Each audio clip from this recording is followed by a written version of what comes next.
Hey, y'all, and welcome back to another episode of Catch That. I am Naturally Elise, and that is my brother. JR. And we are the R&B representatives, and we are super excited to have in my personal life, one of my very favorite people in the world, and she knows it. And that is the beautiful, dynamic, amazing sister, Loryn Carter. I'm like, Lauren who? Lauren Carter. It's Wilson Well, excuse me, Wilson Carter. My bad. Got tongue tied. Yes, but welcome back. Thank you. It's good to be back. Miss y'all. The streets needed you. Hello. Yes. Well, before we jump into our topic for today, how about you tell folks a little or a lot about you? Sure. My name is Lauren. My pronouns are she, her. I'm in Maryland, in the DMV, and I'm originally from South Central LA. I am a communication strategist, writer, cultural commentator, content creator for hire, by the way. I work with everyone from, from brands to for-profit brands, to wellness companies, et cetera, to nonprofits and advocacy groups. In fact, most of my career was politics adjacent. So yeah, that's what I do. Um, yeah, that's me. Hey. So, JR, how about you tell all our good cousins what we're going to be talking about today and why you think that it's important for us to talk about it? Okay, so today, y'all, we will be discussing Labelle's Chameleon album. It's my favorite album, so that's why I'm happy that we're discussing it. So it's my favorite, and I'm hyped that we're discussing this with the beautiful Lauren. Of course, I'm hyped for this because I know we're really going to get into the meat of this album for real. And I'm finally happy that somebody finally wants to discuss this album. So this is great. So y'all know that we discussed Nightbirds with our fave, Craig Seymour. And we really got deep into that album. So if you guys really want to check out that Catch That, really go and watch that. It was really, really a good episode. And some facts that we got from that album was that's their biggest album, to be honest, because Lady Marmalade is on there. And it really got Labelle out there because for years they have been working, and they finally got the hit that they needed. And that album really made them like literally iconic and history makers, to be honest, because they were the first ones to perform at the Melton Pop. What is it? The Metropolitan Opera House, if I'm not mistaken. Metropolitan. Yes, tongue tied. Thank you. And and then they were the first to grace Rolling Stone, the first black group to with that, and then they were very, very strong when it came into the LGBTQ community. They talked about it. They were the first to discuss it in the Rolling Stones, so that was a big deal. And Craig went in about that for real. So, like I said, really go check that out for real. But we're really about to get into this album for real. But first, Lauren, when did you get into Labelle? Let's start there. Yes. Okay. So, of course, I grew up listening to Lady Marmalade because we listened to oldies when in my car when we were growing up, in my dad's car, excuse me, when we were growing up. I first heard Chameleon in full about 6 years ago now. I was in a record store and I had seen the cover because I happen to be someone who's also very plugged into Afrofuturism. We'll get to that in a moment. Okay. And I saw the visuals from this era. And I knew about that at the very least. And I went to this record store. I got two records that day. I got 1 to 1 by Sarita. I think that's what it's called. Mm-hmm. And I got I was looking for the album that had Black Navy on it, but that one's also very special. And I found Chameleon. Chameleon was like $8 or something. I'm like, let me give this a listen. And I'm really, really glad I did. I did do some research. I always come prepared with some notes and some thoughts. But yes, this came out in 1976. This is their 6th studio album. I didn't realize it was their 6th studio album. This is a very prolific girl group. And, girl groups, sometimes they can come and go. You know what I'm saying? Mm-hmm. But the album itself, both individuals, and I'm gonna argue that in themes, is canonically Afrofuturistic. Canonically, okay. I read that there was going to be a follow-up to it called Shaman, and it got shelved. So their next album, we don't hear from them for years until like 2008 or something. So this is essentially almost I consider it one of their last albums. I consider it almost their last album from their right. It's always very interesting to me. I want to hear so badly about when they went on tour when they were the Bluebells with the Rolling Stones. This was in 65. So they've always been ahead of their time. As we know, the Rolling Stones, the Beatles, etc., they've always been very clear that they know that they are making Black music. I will say, that, again, they toe the line between appropriation and appreciation. As did Freddie Mercury. We know that Somebody to Love was considered an homage to Aretha Franklin. He loved her voice.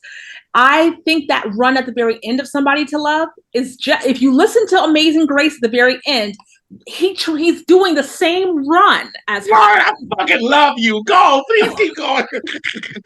So, but I'm getting into a tangent. So, yes, I'm gonna stop there. Anyway, please go off. I'm obsessed with this album. I listen to it fairly regularly, like pretty regularly. It stays in rotation over here, and I have lots of albums, and I always come back to that one. Okay. She already gave us the outline. There ain't no need to go what we talked about, all that. We're going to get into this. So we starting with track 1, Get You Somebody New. Oh, that's one of my favorites. First of all, listen. A fantastic opener, okay? Go off. Yes. I love how it's the attitude for me. It's the I don't have to take your bullshit anymore. You don't. Right? I consider it a feminist anthem. Because again, if you want somebody to be your slave, get you somebody new. She's talking to white people, but I believe she's also talking to men specifically. I think she's also talking to Black men specifically, right? Yes. They're saying no to being mistreated. You're not going to treat me like dirt. This idea of like I can't stand it. They are putting their foot down. It's just so good. It is a rock song. We could make the argument that they are a rock group. Okay, we can make that argument. Yes. There was definitely some rock elements here. Also some psychedelic elements here. This is towards the end of the psychedelic era. Again, we'll get to that in a moment because I have a grand theory that I'm going to talk about later. You all always know I come with a theory. So yes, I love Get You Somebody New. It's just so good. I thought I wrote no, that's another track. But yeah, I love it. I love how I think I've said this on this show before. I'm not a big fan of Patti LaBelle's solo work. I'm not saying she's not a good singer. I'm not saying she ain't got hits. I'm saying I enjoy her work with LaBelle the most. Agreed. That's all I'm saying. Okay? Agreed. What I love about Patti LaBelle's voice, though, and her singing style and her delivery is that I believe every goddamn word she's saying. And in this song specifically, she's singing it very pointedly. I cannot forget that this is the same woman who was once a teenager being assaulted, SA'd by Jackie Wilson. I can't talk about it. I have to believe that at some point she's singing to every man who wronged her. Yep. Every white executive who said, y'all not going nowhere. Yep. I have to believe that she put some of her own soul into those vocals. I agree, because I was going to say the same thing, because they were very female empowerment for real, and they had to deal with a lot of bullshit in this industry as women. And I feel like this song, even though we know that Patti don't write. She the type that get in a song and it makes it hers, right? And like you said, it's like you believe her on this record. And it's the part where she said, if you want a sucker that you can hate, Get somebody new. Well, baby, that sucker ain't, I ain't. Get somebody new. Like, I ain't the one to play around with. You know Mm-hmm. what I'm saying? And it was very aggressive. And they opening this album like, we're not playing with y'all. That's Right. why, like you said, I'm like you, Loryn. I feel like this is the end. Like, this is the last album, and they giving it all they got on this. Mm-hmm. Like, even though, like you said, it was an album after that and it got shelved. But I felt like with this, they came in like, we're not playing with y'all. Let's do it. And obviously, they got some new producers because Alan Toussaint that did the last two, he Mm-hmm. did Phoenix and he did the Nightbirds. He wasn't in this one. Mm-hmm. And I think they had more say in this one because Nona wrote a lot more of the songs. Yep. So, and I'm glad you said this too, Loryn. I feel like, to me, and I say this, Patty shined more with them than she did solo.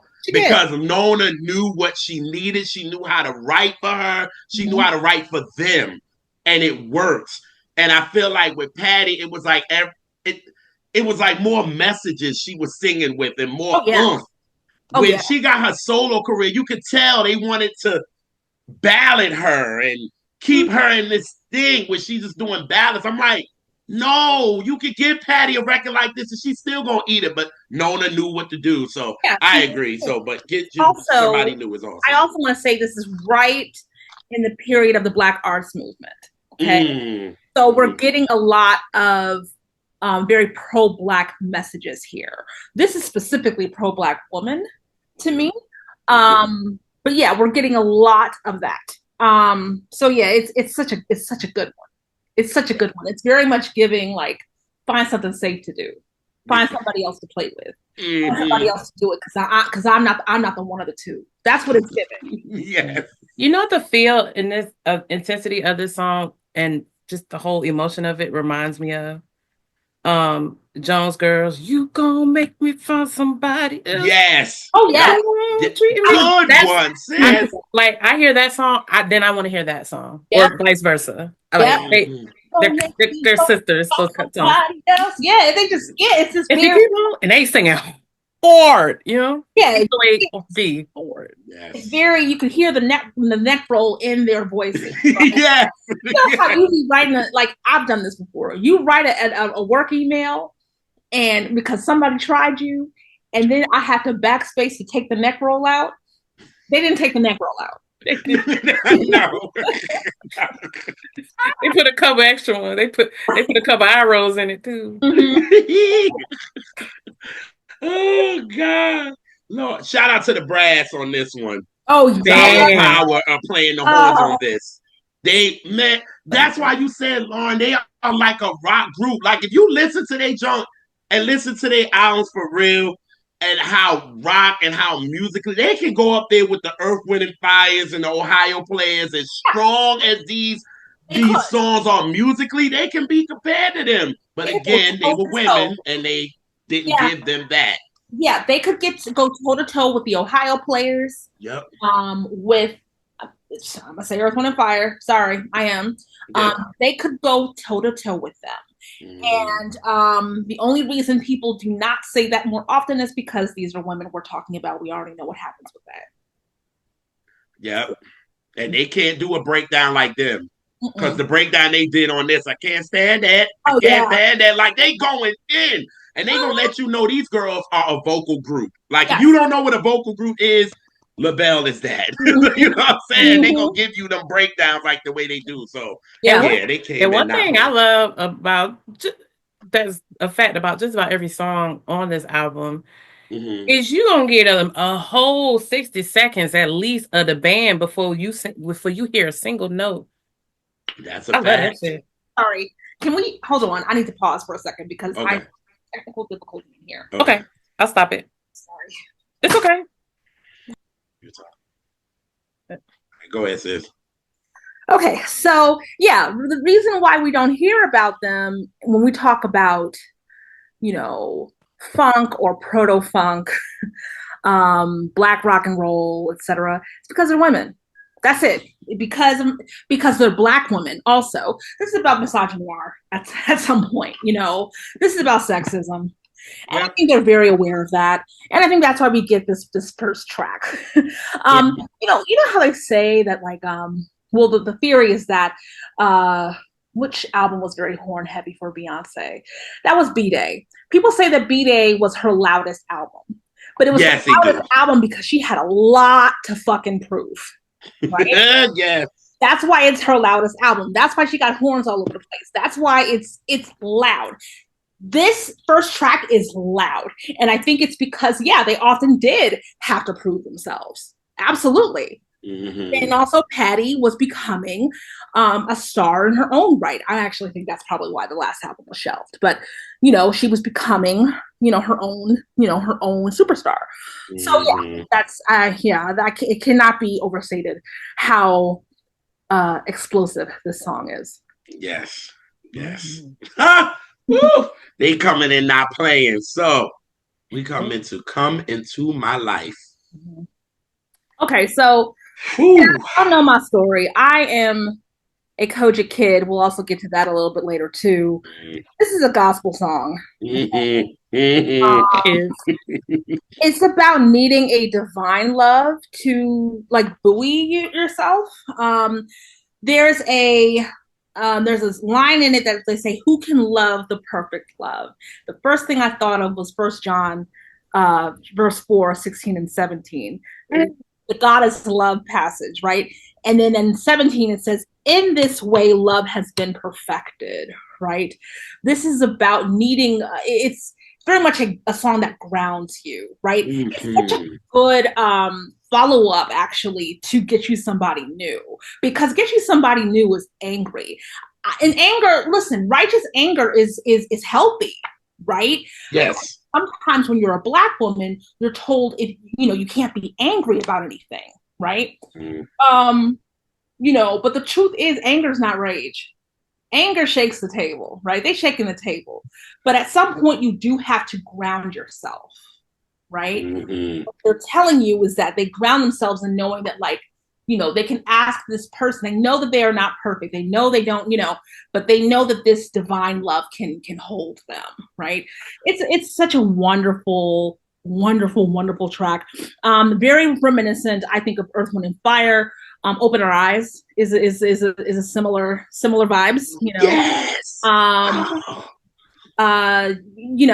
But yes, it does actually. This could actually this could totally be an altar call song if you wanted to, in a more progressive church. This could be an altar call song. Very similar again, and I said this. I talked about this at the top of this show. Similar theme as Somebody to Love by Queen. This idea of like being, being protected and shielded and held by a divine love. I agree, because the line that they said, "I can play the perfect game and still have room to lose." Mm-hmm. That part right there is safety. There's a safety that's there. It's like, you know what? I think I can be perfect, but I know I'm not perfect. But at least with you, I know I'm safe. Mm-hmm. And everybody wants that type of love when you know you're safe. Because everybody try to strive to be perfect. I just try to strive to be righteous rather than perfect, because nobody's perfect. So I strive for that. And when you can have a little room for some error, it's like, okay, I can lay my cards down a little bit with the love that I have. And I'm like, that line, like you said, this is church. This is church. Like, completely. And it's also like this idea of wanting to be shown some grace, wanting grace to be extended because of their flaws, right? It's a beautiful song. No, knowing my condition. I even like the way that turn of phrase, knowing my condition. Knowing my condition. Yep. Mm-hmm. Whew. And Patty gonna get, crazy on it, because the way she held that note for like 15 seconds, I was like, what in the hell? It goes crazy. Absolutely. Yes. And then it was just like, after that, then you get, like Elise said before we started recording, the mass choir of Labelle. Like they go in from Yes. like Yeah, because JR 5 minutes to said, the end. yeah, because JR is like, well, you could tell who obviously influenced Brownstone because those had to be their like icon, like exalted one for them because it's Yeah. Mm-hmm. that same feel. Yeah, Yes. those vocals in the background are heavenly. But it sounds like there's like a good 10, 15 of them. Yeah. That's like Brownstone. You hear in Brownstone, you think it's a whole choir. Baby, it's like 4 or 5 of them. Three of them. The three like Labelle. I'm like, there was 5 of them because it's Chad, three of them things. Oh my god! Yeah, but I saw a lot of people on Twitter when I was talking about this album maybe a few years ago. People were so mad that this wasn't a single like that. Yeah, I could see that. And I was like, I can see that. Like that could have been one, but again, they're trying to this is the label trying to push that Lady Marmalade again. Yeah. And they But want it again and again and again and again. And you can't capture what you had with that. And they were not that type of group. So it was like because I mean, Get You Somebody New should have been a single to me. Get You Somebody New in a single because that shit is a pop, okay? Like, it's a yes. It is, yeah. Yeah. And it's a 76, and this is people want to get on the dance floor. This is going into that disco. Why not? This would have been epic. Yeah. Like, but the labels wasn't thinking like that. And again, you know, the females are not getting the respect that they deserve. Mm-hmm. And they looking at them not as really a band because they are a band. The way their music is, it's like a band, a whole thing. So, but they not looking at it like that. They looking at them as just these 3 girls that sing and that's it. Mm-hmm. That's what the labels was looking at. And it's just like, y'all, they missed so much. It did. With Labelle. Yeah, because God forbid a girl want to catch a vibe. Like they just right. Like, and at the end of the day, it's more women that's really buying the music that buys music anyway. Right. And then the dudes are gonna get it because they know the women like it. So hello, like these record labels. Me and Elise talk about this probably on every album that we discuss. It's like these A&Rs don't think. They like think in one way, and it's like no, like women buy more music, so you want to cater to them, don't you? Like why you think every rapper got a song for the girls? Because we are the ones who will buy the music. We are the ones who will play at our little wind downs and shit. That's why. Yeah, the hardest groups had a song by the gal. Mm-hmm. That part. But then you had the dudes that was like me back in the day buying the 3 for 10. So it was like, so we ain't going to buy it. Like, you know what I'm saying? Like the women are going to buy it. So it's like, they didn't think. So I think this, like y'all said, you know, the first song could have been a single. This could have been, but we know what song they really pushed on this. So, yeah. Yeah. Well, it was the one single. Yeah. And, yep. So we get to it. Isn't it a shame? I love this song. It's my favorite. It is a breakup song for the ages. Mine too. This is my favorite song on this album. Mm-hmm. It's so good.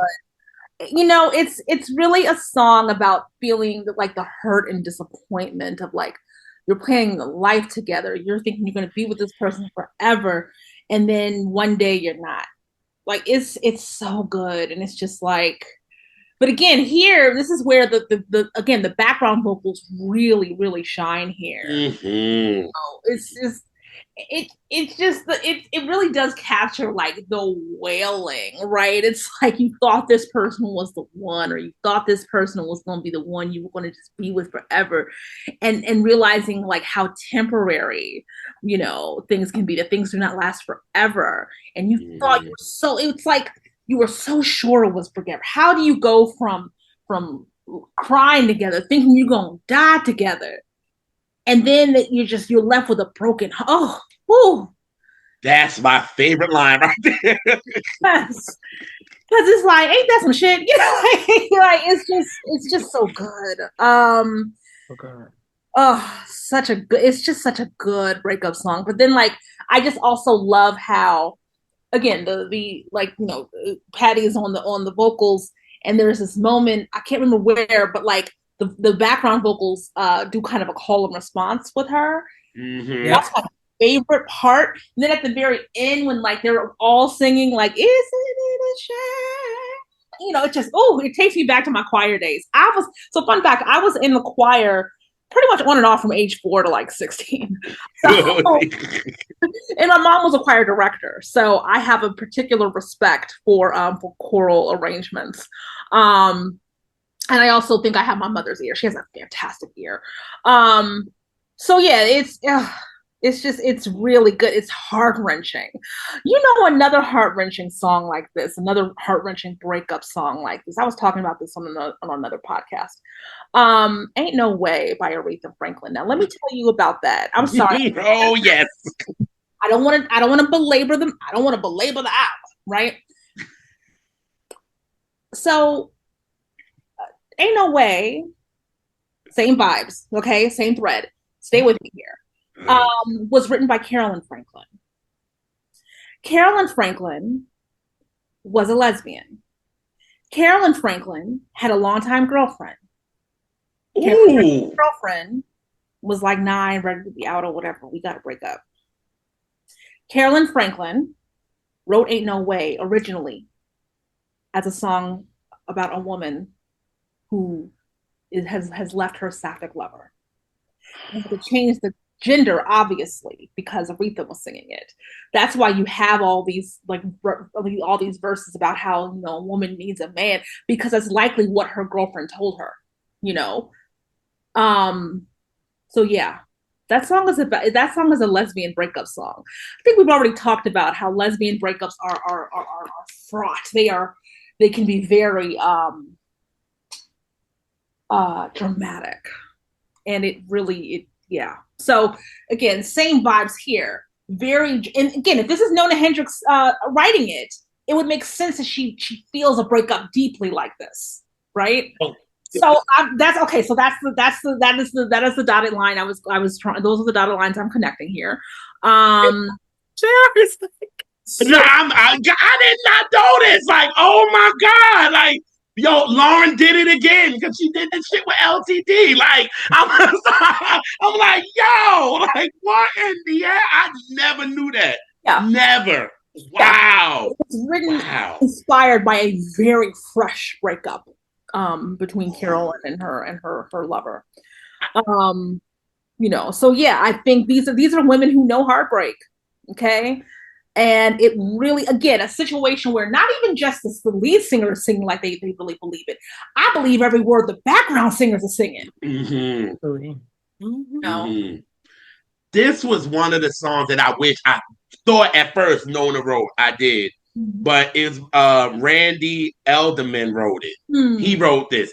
But I think Nona was like, I wish this was a song that I wrote. Oh, yeah. You know what I'm saying? Like, because like you said, like you really feel the dramatics, and Patty can give you that. She can give you that on the stage. She can give you that on the record, all that. And the dramatic of it all. And like you said, it's the background that's really like Sarah. I said when they finished recording this record, they probably all was sweating. Mm-hmm. They were sweating in that booth. Like all the sweat was drenched. Mm-hmm. Like they sung like their life was ending on this record. I was just like, shit. This time will have you crying like you just broke up with a nigga. Like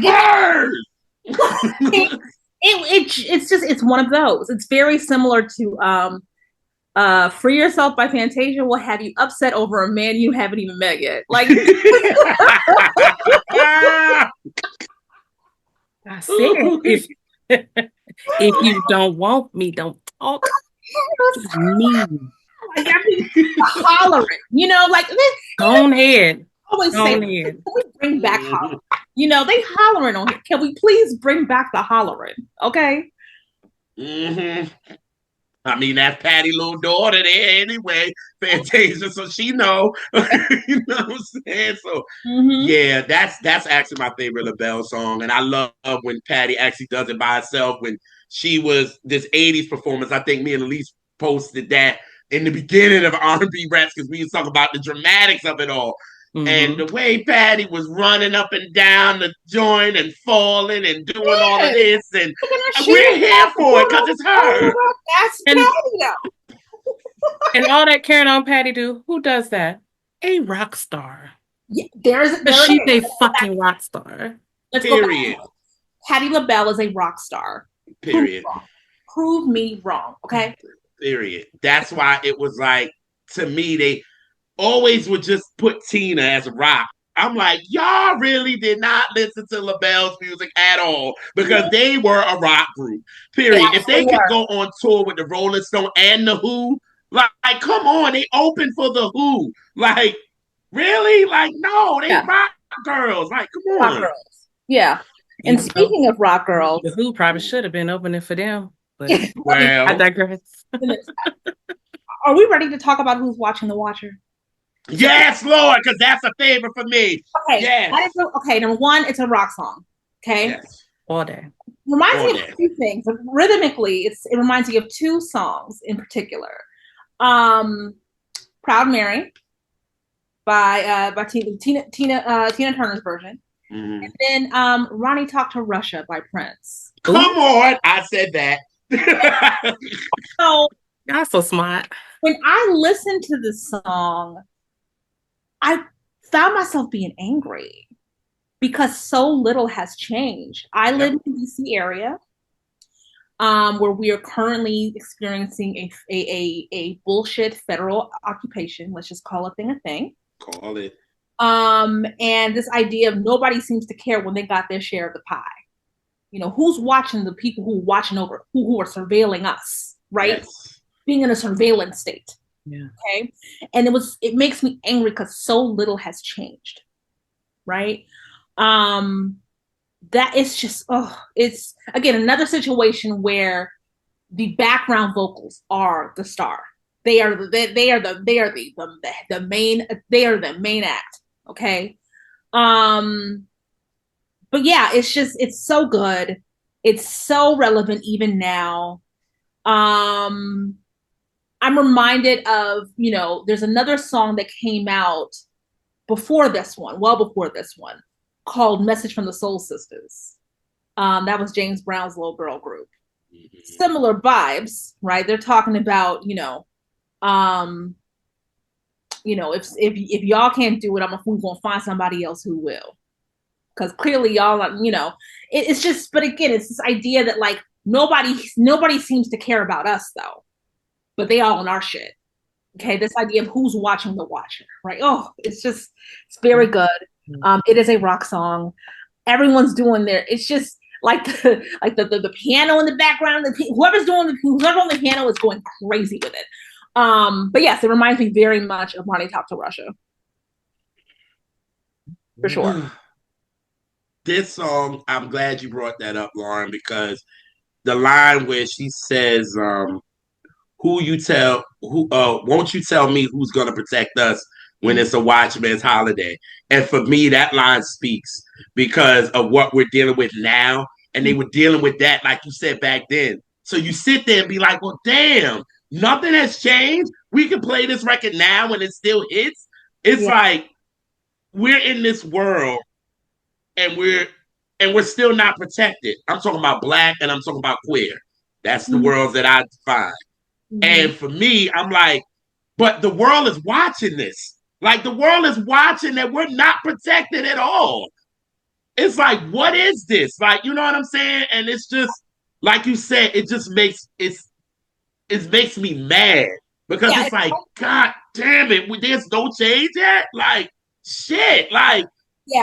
It's like, you could also see it as her wondering, or the writers wondering, does God even see us down here? Does he see do they see how ghetto it is down here? Who's watching the Watcher? Tell me who's keeping an eye on those who claim to be keepers sitting safe from their view from the sky. Why would if God is so loving, why would he allow this to happen? Yes. So it's just, their ambitions. Tell me who collects what they pay. And then where is it all leading? It is known, for no one will say. I don't know where they're going. I'm never sure. Now that they're expanding, starting guard on my front door. Nona was brilliant. can say that right now, and it would mean the same exact thing. I'm not going to cry on this episode, okay?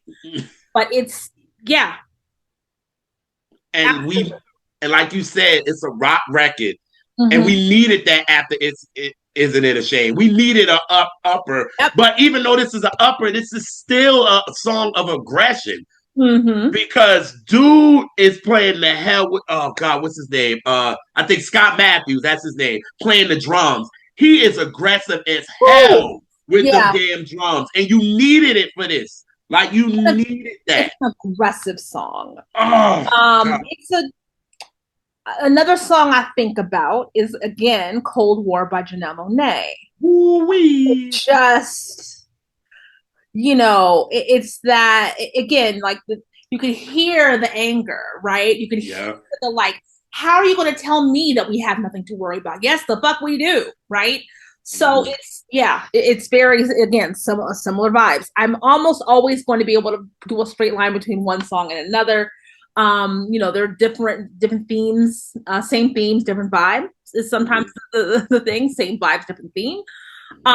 Like Proud Mary, rhythmically is a lot like this, but it's not quite the same thematically, you know. And you saying that I can see Tina and the Ikettes eating this up on stage. I can see them like with their own little dances and shit. I can see them eating this up. Now, vocally, can they do this? No. No. But no. Can Tina do this? Can she compete with Patty? No. But at the end of the day, it's like I can see them girls really going off like that. Because Labelle, they didn't really dance like that. It was more of a movie for them. When they would do their live performances, they giving you movies, they giving you play, like they giving you, a performance for real. Tina and the girls, they dancing and giving you all of that, but they are giving you, they are really pouring it into these lyrics. And thank God to Nona Hendrix, the brilliance writer that she was. Yeah, yeah. Labelle is giving you theater. They're That's what I meant. Yes. Yeah. Straight theater. But yes, this is a thing. I just love it because it's. And then you got what's his name on there that's playing the bass.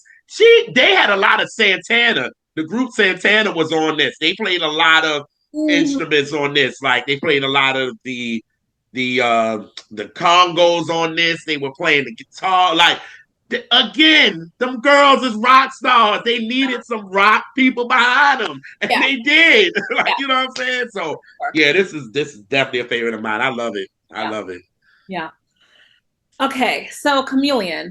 Uh, All righty, get into this. so Chameleon Oh, I love this is song. such a the melody is just it's just so easeful. It's just very like, it almost feels like it may have inspired the yacht rock sound a little bit. There's a few elements are there.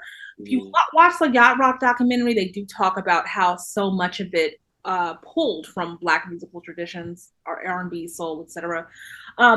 Now, lyrically, it's not the strongest song on here, but this does tie in the Afrofuturism. Like again, it reminds you that this is canonically in Afrofuturism or Afrofuturist work, right? It's in the Afrofuturism canon, because the theme is around knowing that there's a better world that they can build out there, that there is a better world, and that Black people are in the future, right? It's like it's really about. I'm going to pull up the lyrics, but yeah, there's this idea that like, you know,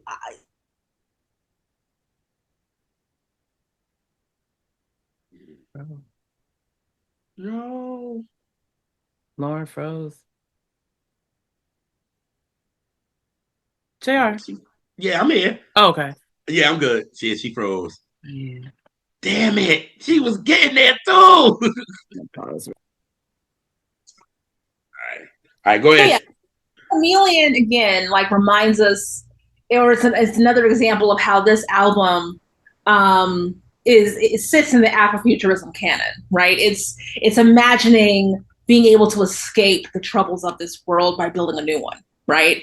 Um, it's like, come with me if you believe the faces of the moon are changing much too soon, will be devoured by the sun. Again, there's this idea of like, yeah, protect the love we share, pretend you never cared and carry on.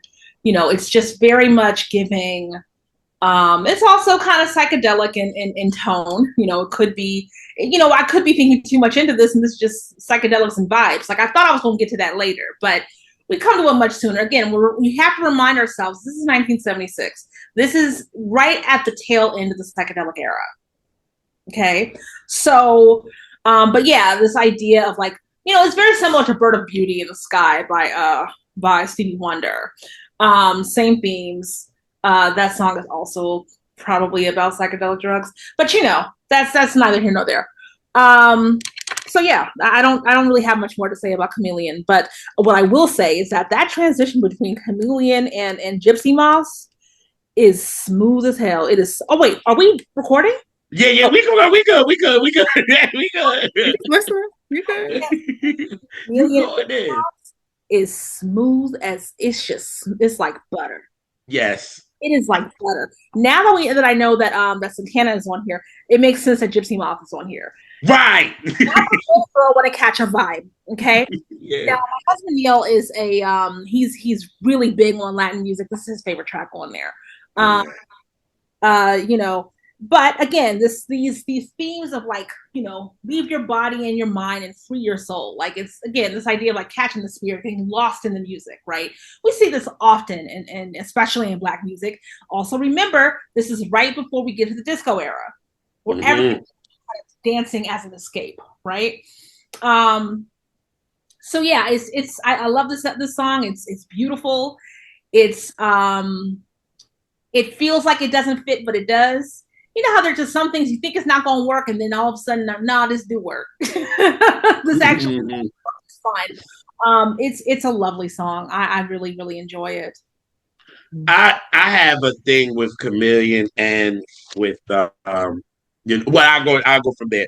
Like Chameleon to me with Nona as a songwriter, like the words because Chameleon is like a animal that protects itself by changing colors to blend in, right? Mm-hmm.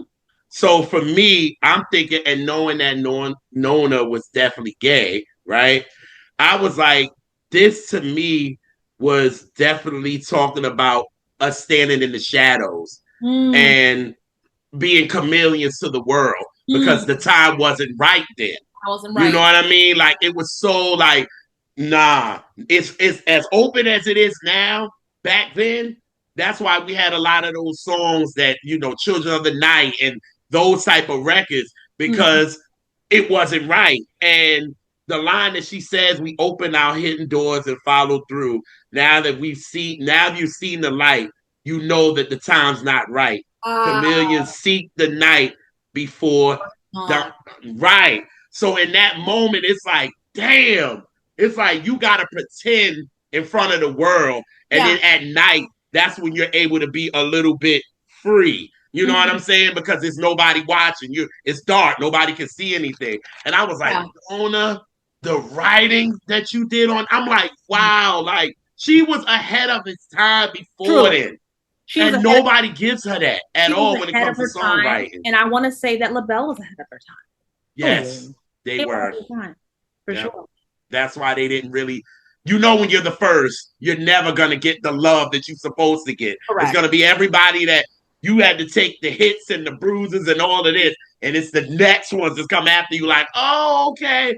Even before they were doing it. Because I love like when Patty was on Oprah and she was like, oh no, I was the original Lady Gaga. I was the original Madonna. Like I was the original Grace Jones. Like me. Theater. Yes. I was. You know what I'm saying? Like, bitch, I'm me. Yes. It brought theatrics, the drama to their act. Yeah. Yes. You can make the argument that you don't quite have Lady Gaga in the way that we know her without people like Patti LaBelle. And I think I think Stephanie Germanotta would say the same. I do. Yes, of course. Yeah. yes, she would. And LaBelle also, they didn't cater to the male gaze and the males, the men folks, they have an issue with that when you don't care what the fuck they think. Oh, that especially with this, what it was. They were cool with being weird. They were Yes. okay black girls. Like they were totally fine with being fucking weird, you know, being Yep. so quirky. You know, and Yep. it's interesting because now we have a whole aesthetic around like being a weird black girl, being a quirky black girl, right? But they were again ahead of their time. They were okay with being a little weird, Yep. well, but being a little out there, you know. But it's just the thing that you couldn't deny their talent because Could these girls sing. They are singers, yeah, like for real. yeah. You I can could get all the imagine. weirdness and all of that foolishness. That's why we go back to Lady Gaga for real. I love her when she's sitting at the piano just singing Speechless. Mhm. I like that. Like Yeah, all the other stuff, okay, fine, I get it, whatever. yeah. But I want your talent to be displayed. And with these girls, you see them live and you go down and everybody go on YouTube and just look at the different, videos of them. And people will be like, you go to their performances and you will be mesmerized. Mhm. Like sometimes they will be opening for these acts, and sometimes they be like, "Well, I ain't got no more energy left. I gave it all to them. I didn't expect this." And Mhm. like y'all said, they did not care of being weird. And Yeah, they didn't care. They didn't do what everybody else was doing. That's why I love when Craig was like in the Time magazine, they talking about, yes, we go to the gays, they help us with our hair, they helped us with our costume. Nobody was talking about that in no Rolling no, Stone, even though that was happening, oh but yeah, they weren't going to display it. They right. weren't going to say it. And Patty and them was like, well, yeah, they help us. How y'all think we look cute the way we do? Like, Right. you know what I'm Yeah, saying? Like, they giving credit to where credit is due. So, with Nona writing that joint and going to Gypsy Months like that, like you said, that's like a freedom record. yep. Like, everything you going through, let's just get on the floor and just dance. Like, let's just do this. Space children for real. Yeah, You they know were. what I mean? Like space Yeah. children for real. Like let's just let out all the foolishness, all the drama that we dealing with. Let's just get on the Dances floor away. and Yep. party. You know Mhm. what I mean? So I That's think what about those it. two songs with Nona, like again, her songwriting was just amazing, man. And I'm learning about Afrocentric because of you. Because I don't really know about it. So when you bringing Yeah, it up, that's why you look while you were saying something, you thought me and Elise was like, hey, are we recording? We were just like, yeah, girl, keep going. yeah. Like So if you want a good book about Afrofuturism, there's a book okay, called, I believe it's called Afrofuturism, and it's okay, by Tasha or Yatasha, Ytasha Womack. okay, Ytasha Womack. That's a really great book about it. There's also a whole lot of other like, little mini documentaries and stuff and articles okay. read about it. I want to learn Um, more about that. Janelle Monáe would be someone else who also is in that kind of that Afrofuturist. Outcast. There was a wonderful exhibit I the do. National Museum of Badu, yeah, at the National Museum of African American History and Culture last year or year before last. I think it was last year. It was so good, and yeah, you saw a lot. Labelle, I think there was a whole Labelle costume in there. But yeah, it's a whole subgenre, but it's deeply important, and it means a lot to me. So, Yeah, yeah. mhm. So a man in a trench coat. Please, You I don't. Yeah, I love. I'm gonna just say before Lauren get into it, I love the song, but I don't know what the hell this song means. So I know.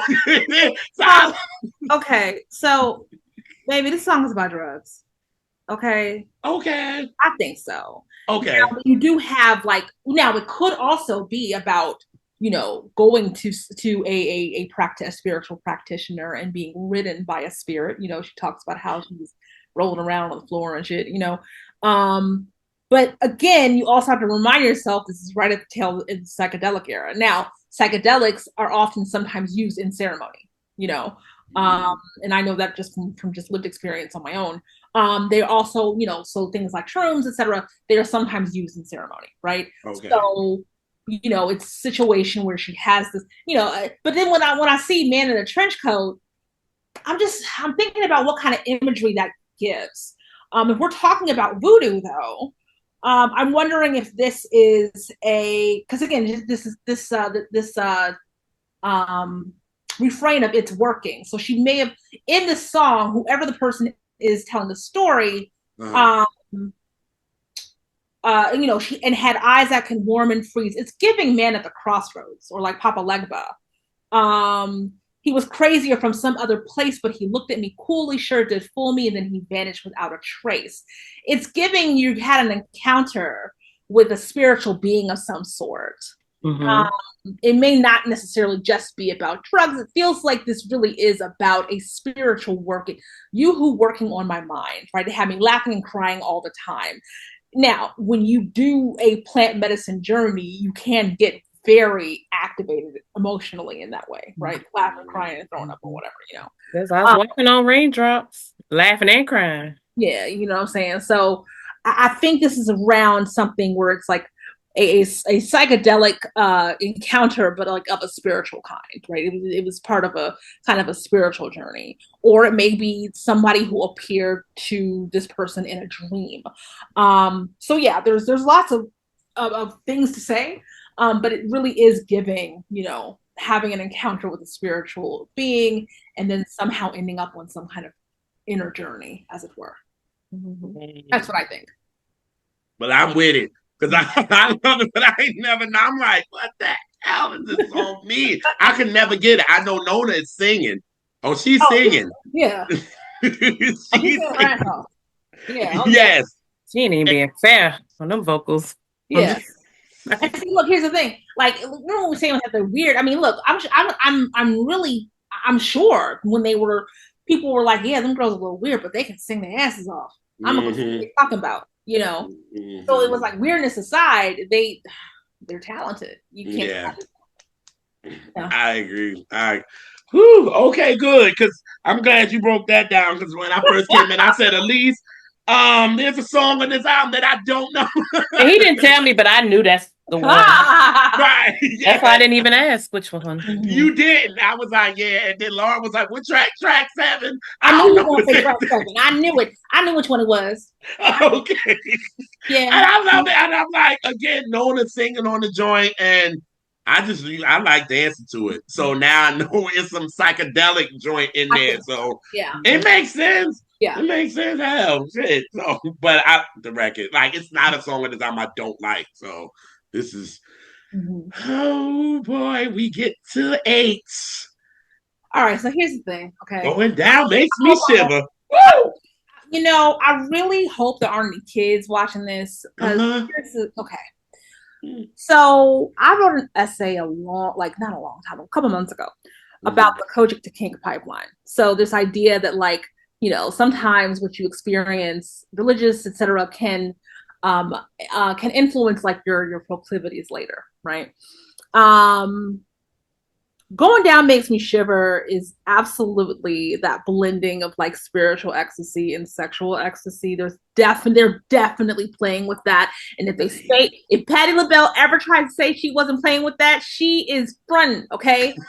Nona be like, yes, you were. I wrote it, so I know what you're talking about. There's no way they are not also talking about sex here. There's just no way. No way. So ain't no way. Yeah. So in the essay, I talk a little bit about "Inside My Love" by Minnie Riperton. Again, same vibes. Leon Ware was talking about how there were two. So that it was actually inspired by the time he was a boy and a little boy, and he was in church, and it got really quiet at the end of service. And the pastor said, won't you come inside the Lord, right? So you have that. But then it was also around this idea that, like, you know, it's coming from that kind of passion lives in the same space as eroticism. And, you know, and as long as it comes from the heart, that's all that matters, right? But yes, there's very much, this is very much, yes, it can be about going down to the river to baptize yourself in the waters of Lake Minnetonka or whatever, but it's also like about, you know, it's also about, I would say, the watering that happens when you're in what Duran Bernard calls heated fellowship with someone. Heated fellowship. Yes.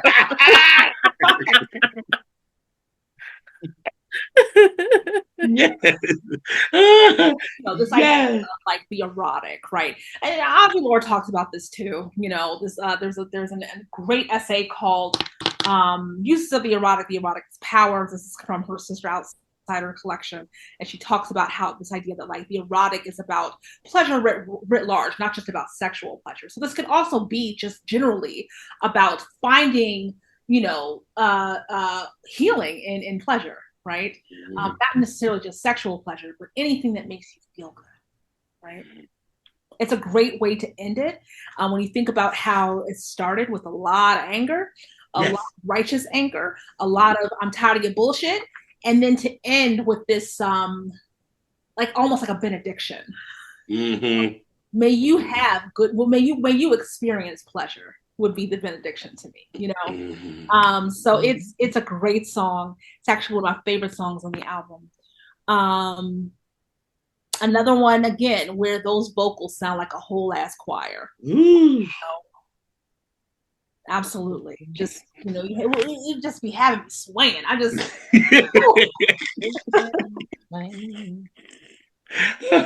me and I remember one day me and Tim was going back and forth with Labelle Records, and I remember when he got to this and he just start, at least he'd start singing, and Tim just started singing, and I never forget that, and I was like, and I thought it was him, but then I had to hit him before we did this, and I was like, Tim, was it me and you going back and forth? He was like, yes, it was me, and then he started singing it. I was like, okay, got it. Okay, good. And I gotta ask Brian. I think we should have asked Brian when he was on the show. Was he inspired by this to make Rain? Oh, that's a great question. You know what I'm saying? Because it was like Elise. I remember we was doing our live before, and how Elise was like it was a double entendre type of thing. But I don't buy that it was a double entendre. People have made that argument. I refuse to believe it. Just like I don't believe that It Never Rains in Southern California is about that. You know it. You know what he meant by that raining. Child, please. maybe I know what Brian meant. See, we've met Brian, and yeah. That's why I'm saying. That's why you was like, it was bullshit. Like, it was like, nah, nigga, this is what you talking about. Like, yeah. So we had conversations with you. That what you meant. Yeah, it's very similar to Inside My Love and other songs similar to it. So yeah, there, people don't. It feels taboo, right? To think about the fact that like the way we talk about religion and God and spirituality is very similar to how we talk about sex, and that those things are not so far apart as we think. But it's the truth. And we often yell out our deities during the act. Yell out, "Oh God! Oh God!" and "Oh Lord!" Yes. Right. And the women, again, this is them. There were not a lot of women that was talking about this.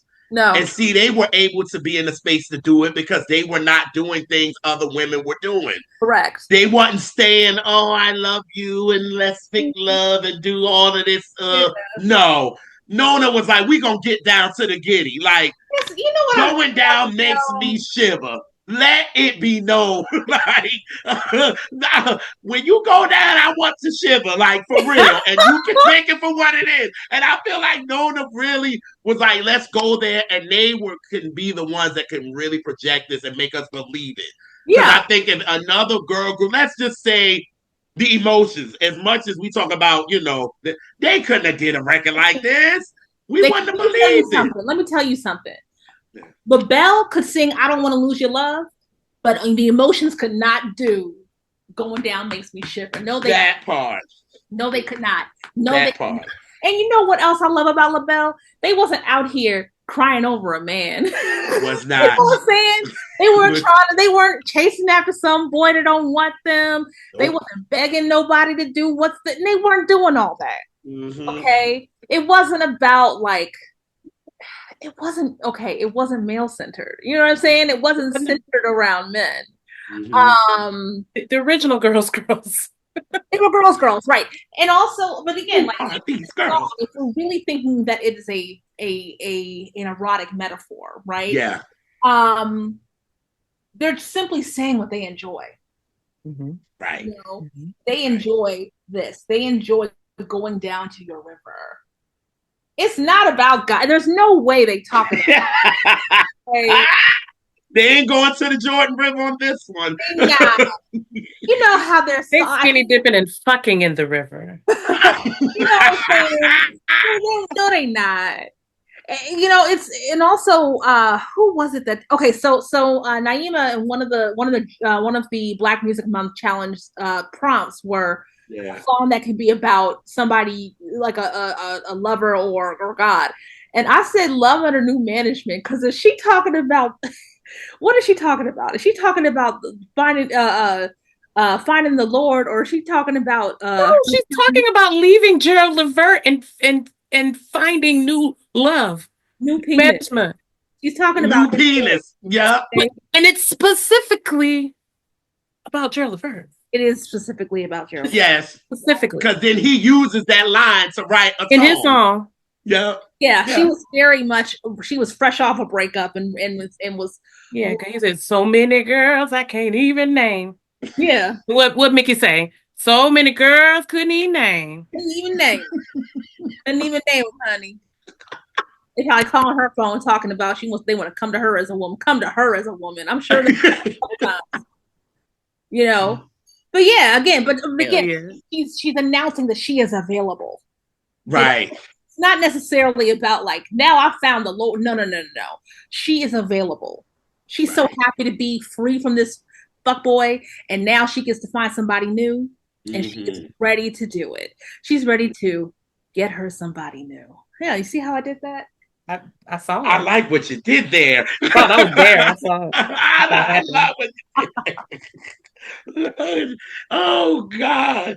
Yeah, man. Cause yeah, this album is amazing to me. Wonderful. Um, I think, like I said in the beginning of the show, I think that they put their all into this and you feel like it's the end. You know what I'm saying? Like I could just imagine what the album after this would have been. You know what I mean? And I know during that time that, I think Patty, like y'all said, was being a star in her own right. So I think she was ready to kind of go out there to see how it feels to be alone. And I think that she was kind of ready for that. And then I noted that he said Sarah was kind of want to go into that disco thing. So musically they were all in different places. So I would have wondered how that album would have sounded anyway. But for me, I just think Chameleon just describes Labelle. I know they break through its Nightbirds, but I feel like this album is really them to me. They is just free and raw and just everything. And they let you know on this last song. You know what I'm saying? They talk about the pleasure of sex. Like, you know what I'm saying? If y'all want to think we weird, okay, we gonna show y'all. You know what I'm saying? And they end with that. But I love how y'all said they were about women and connecting, like that, but not being too weird about it. But musically, men could connect to this as much as they might didn't want to. Listen to this stuff musically, the way these you know, like we said about the piano, the guy on the piano is playing like crazy. Dude on the drums, the Yeah, horns. Dudes yeah, they can relate to that. absolutely. And I think I'll say this: masculine and feminine energy are not gender. It's just energy, right? So when you hear "Get You Somebody New," that's fire energy, which is Yes. often considered a masculine energy, Yeah. right? Meaning like going out and getting it, like riding around and getting it is like masculine energy, right? But when Mm-hmm. you hear it going down makes me shiver. It's more of a feminine energy. It's like the being ready to receive a blessing. As it Yes, Lord. Amen. so but yeah, it's so good. It's so ethereal. It's just all the elements are in there. Earth, wind, fire, water. It's all of it. Yeah. And just it's I just know Maurice was listening to this, like, who these girls think they are? Like, you know what I'm saying? Like, he might like, who are these girls think they are? We got our girls' emotions over here, like, and they got to compete with that. yeah. You know what I'm saying? As I said, that listen, Labelle can sing the hook on Boogie Wonderland, but Emotions couldn't do Lady Marmalade. Okay. No, they couldn't. They No, they couldn't couldn't. pull off Children of the Night. They couldn't do none of that. Okay. It's also, well, you know what? I'm not gonna go You there. know what? I'm agreeing with you, Lauren, because anytime I think when I listen to Come Into My Life on this, I Mm-hmm. want to listen to Flowers after this. Mm-hmm. And so I'm like, that maybe is the closest record that Emotions probably could really do Yeah. when it comes to Labelle. Yeah. Because Labelle can do all they stuff, but they can't do Labelle stuff. I'm just saying. Hell no. No way. Now, don't get me wrong, the harmonies and the blends, Emotions, respect. Mhm. But doing rock like this, nah, no way. The It funk, just wasn't their lane. That's it all. wasn't. And I'm Right. not. I love them. I love the Emotions. Me too. I'm just saying it's just not their lane. Emotions are very similar to oh, now I can't think of the girls who sung Nights Over Egypt. Was that the Jones Girls? Jones Girl. Yes. Yeah, Yeah, Jones Girl. very similar in terms of like the kind of, in when you're talking about the genre, right? And as you know, as Lisa Martell tells us on Cowboy Carter, genres are a very funny thing. They don't really mean anything, right? But like just in terms of the vibes, they had a very similar sound. Mm-hmm. Mhm. Mm-hmm. But I love it. The album is amazing, and Lauren was the one to talk about it with. Like that's it. Yeah. So when I saw that you picked it, I didn't even get hyped. I just didn't say nothing. I was just So, like, I saw it. I was like, and Lauren had asked me, she's like, "Do you think y'all would want to?" I said, "Oh, girl, we've been wanting to talk about that. Like, yes, we did. Yes. we've been wanting to talk about Can it." I just say, like, if you had told me somebody else had already talked about it, my heart would have been broken. I'm just letting you know that right now. It would have broken my heart because I love Hey, hey, Lauren, it happened. What is for you is for you. it. Yep, because that's why Craig was like, I want to do Nightbirds. I was like, whoo.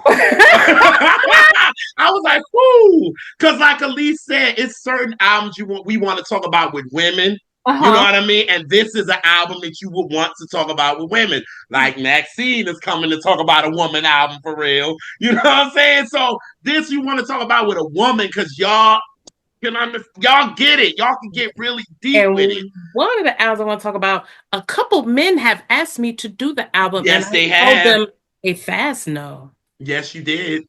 Oh, Because yes, you did. it's just the way, because of thematically and Right. and of the time it came from. It has to be, and it has to be a woman of a certain age for the other one. It has to be somebody my age. Like, I can't talk to the back with nobody younger than me. No, I'm So not this more would than have been a fast not no more for than somebody. not over 5 years younger. No, except Jr. That's about it.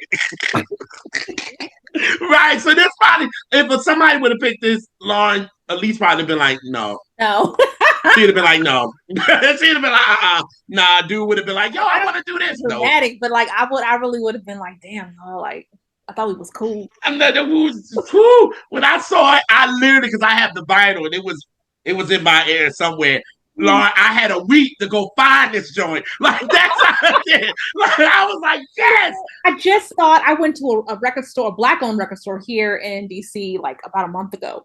And I saw it and I'm like, dang, I already got this. Like I think that day I ended up getting Giant Steps by John Coltrane and Ooh. The Temptations. It was one of their psychedelic albums. The one with Runaway Child on, I can't remember the name of it right now. Oh God. Oh shit. And Yes, album. Kamani had just talked about that It's shit a good too. ass album. It's a real good album. I went in there wanting to find some Alice Coltrane, and they did not have the Alice Coltrane album I wanted, and I was feeling a little sad. And the person I was with was like, "You still walking out of here with a Coltrane? I think you're good." You know. This one, Yes, that one. It's okay. that. That's it. Yep. It's like the only album I like that the whole album. That's fair. That's completely fair. That's completely We're fair. talking about Motown, so I get it. That's why. Motown was about a couple bops. Singles. Yeah. It was a singles, Mm-hmm. but that was the landscape. Was the singles. Mm-hmm. It was a skate. Yeah. Yeah. Oh, Lauren, before you get to leave us, we gotta do my favorite part of the show. Of course. Especially with you. Yes. And today, I'm just Word song association. Okay. Favorite part of the show. And I will give you 5 different songs from 1976 and just the first word or thought or memory that you have associated with the song. Okay. Yes. And we will start off with, oh, this is a good one. Free by Denise Williams. Oh, Saturday morning. Oh, yeah. Yeah. I love that. I like that. All right. The next one, the Jacksons, Enjoy Yourself. Cookouts. Bam. Yeah. Then we have Love Hangover, Diana Ross. Woo! The night after, or the morning after. Y'all know what Listen, welcome to the Renaissance.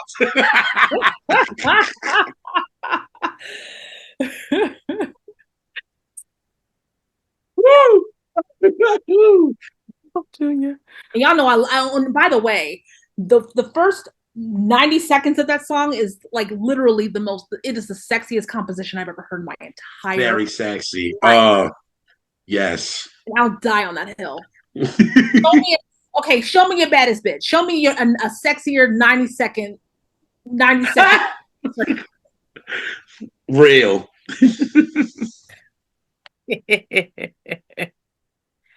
All right.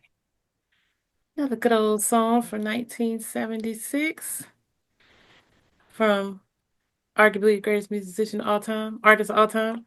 I Wish, Stevie Wonder. Riding in the car with my dad when I was like a preteen. All right. I said 5. I'm going to do one more. With Loryn, you had to. I mean, oh, yeah. I was here, you know. Yeah. All right. Oh. Young Hearts Run Free. Andy Statham. Hey, Mom. Romeo and Juliet, the Baz Luhrmann edition, because there's like a house or there's like a dance music version of it on the soundtrack. So the scene when there's the party, I think Romeo was having the party and Mercutio was dressed up and as like a drag queen or something. Mm-hmm. That particular image of Mercutio, a black Mercutio, dressed in this silver outfit and a platinum wig. Yes. Also, Elise, I'm gonna send you this video. There is a video of Raekwon and Ghostface Killer singing and vibing out and dancing to that song. Yes. Mm-hmm. That's Elisa G. Like for real. And that song, at least I just got to shout out my mom because she tells the story all the time. Hey, Mom, when she was 10 years old, they had a show and tell, and my mom took Young Hearts Run Free on the vinyl. She took it to school and had her name on it. So now she still has it. So she showed me as a kid, and she was like, "This is my writing at 10 years old," and I wrote on it. I was like, "Oh my god!" So yeah, she has it. So yeah, at least when I go home, I'm gonna bring it so you can see it. So yeah, it's so cute. And she was like, "That was my show and tell." Like, y'all, I got this. I got my mom to give me this vinyl, and yeah, so. So for you to put up that song, so my mom, hey mom, your spirit's in here. So yeah, there you go.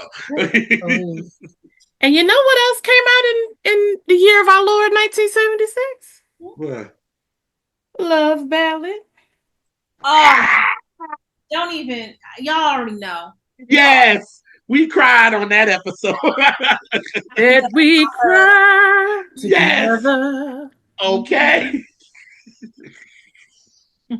Oh God, yes. Oh, well, this is a joy as always. As always.